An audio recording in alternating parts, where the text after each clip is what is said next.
What is up, guys, and welcome back to the channel. Thank you guys for tuning in on today's video. Today we are going to be talking about the OBS because we have been making some progress, as you saw in the beginning of this video, and I need to catch you all up on where we're at, what we're doing, why we're doing it.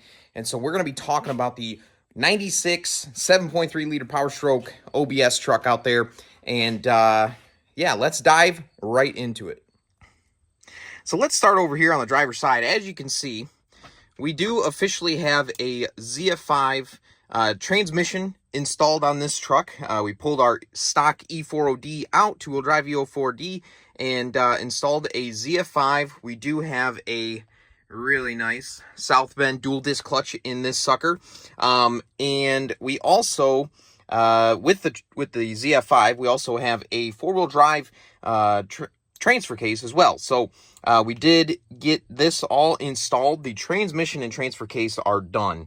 We're going to go over some wiring as far as this goes.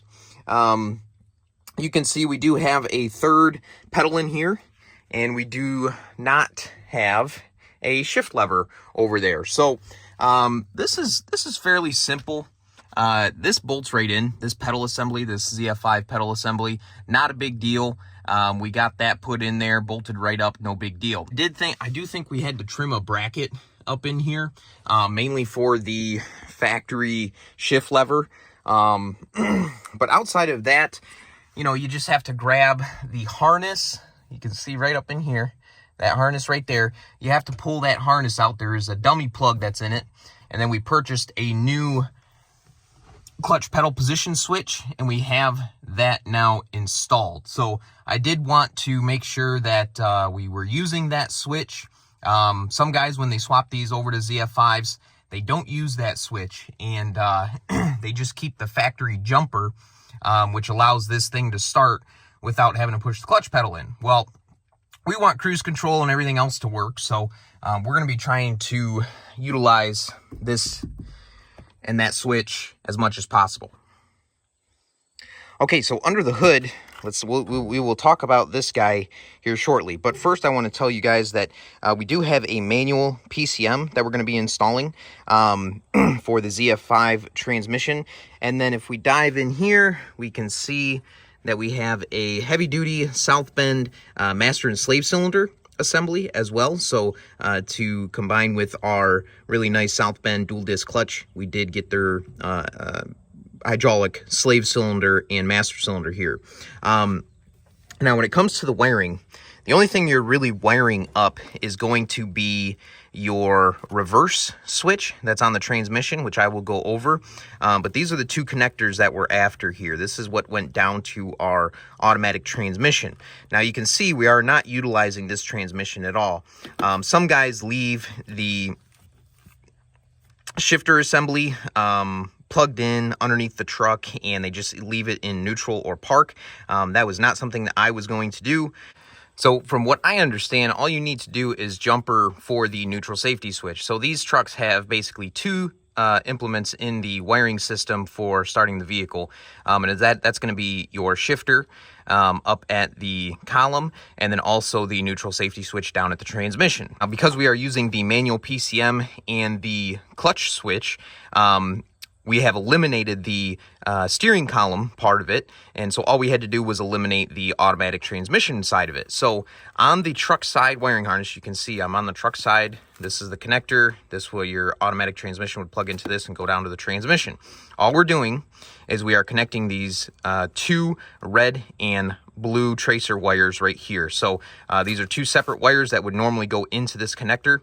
We simply de-pin those, and then we connected those. And so this is just going to allow a constant flow of voltage through that wiring circuit. Normally, this wire would go down to the transmission, and as long as the truck was in park or neutral, it would make a connection inside of the shifter thing, and it would send power back up and send power to our other wire. But like I said, because we don't have those, all we had to do was just connect that.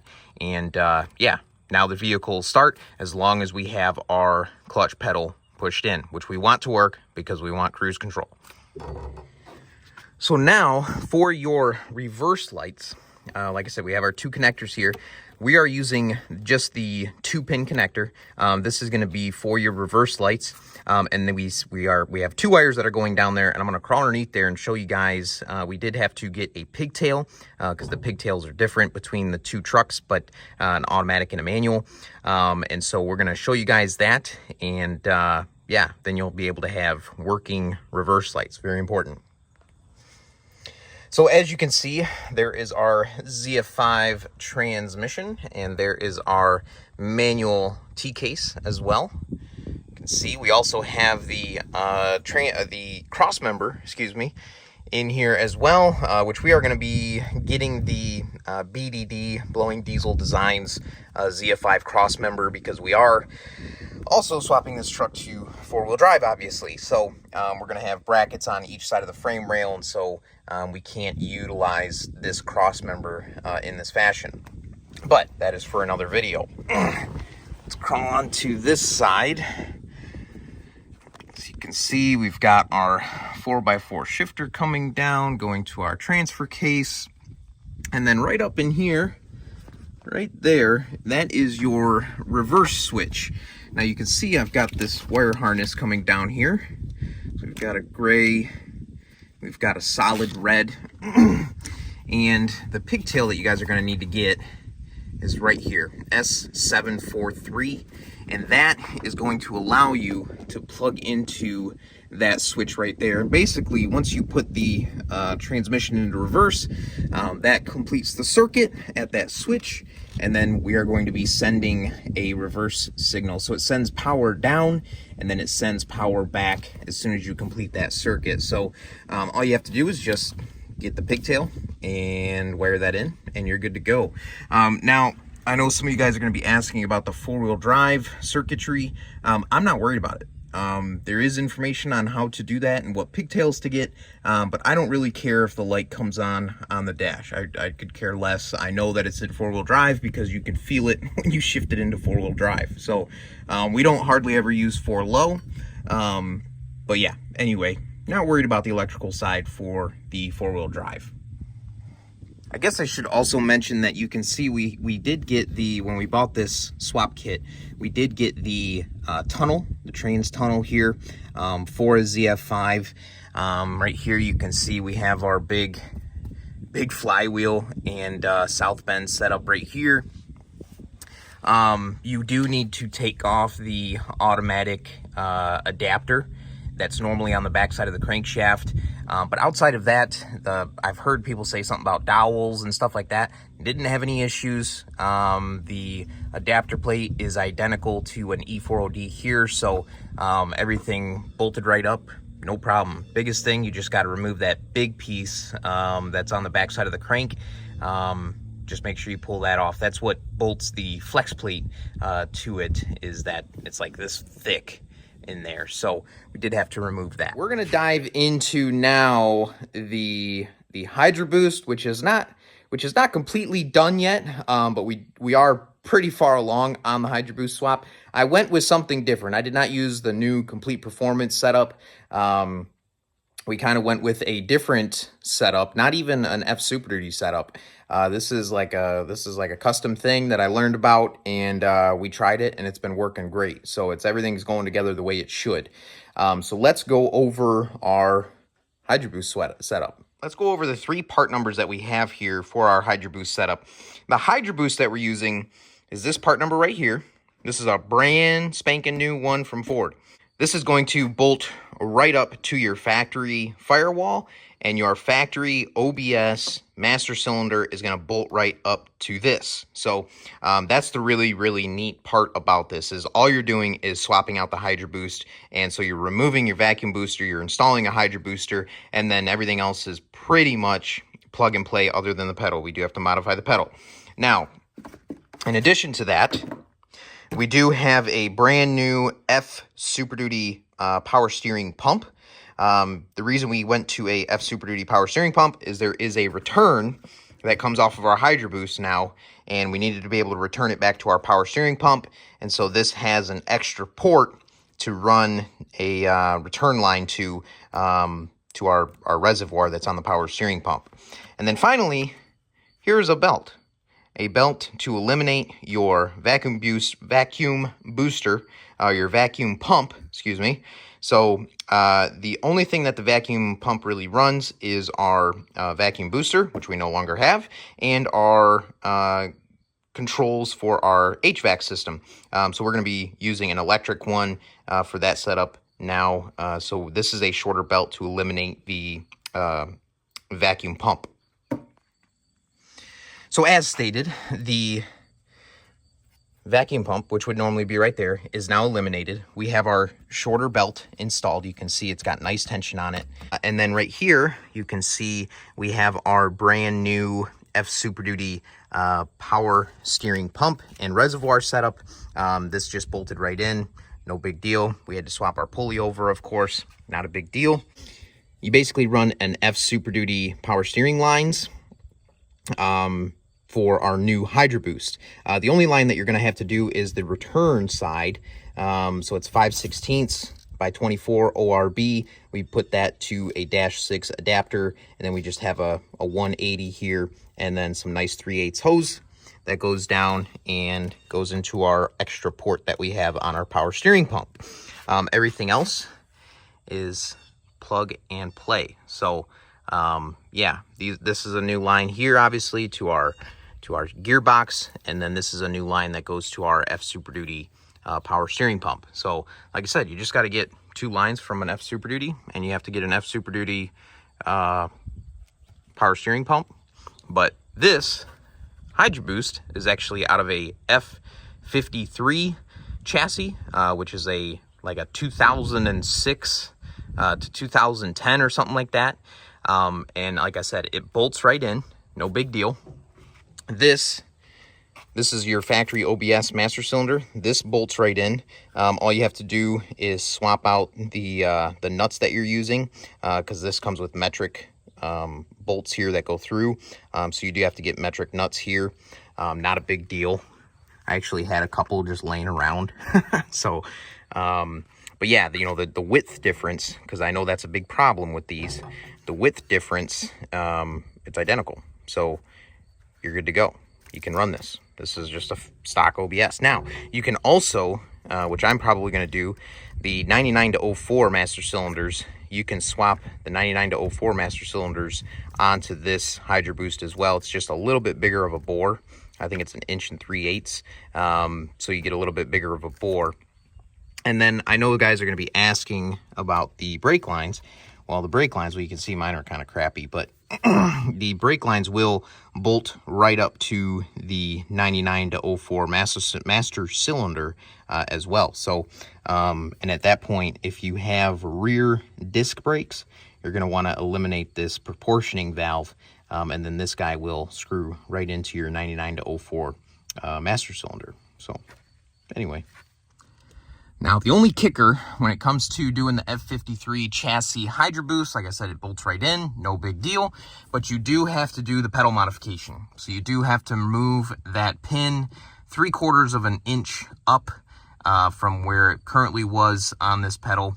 Not a big deal, especially if you have a welder. I don't know. It was pretty simple to do, not a big deal to me. So, now some guys are saying that the brake switch, you have to go to a 90-degree brake switch. You can see mine is a straight one. I don't see anything that could possibly interfere with that.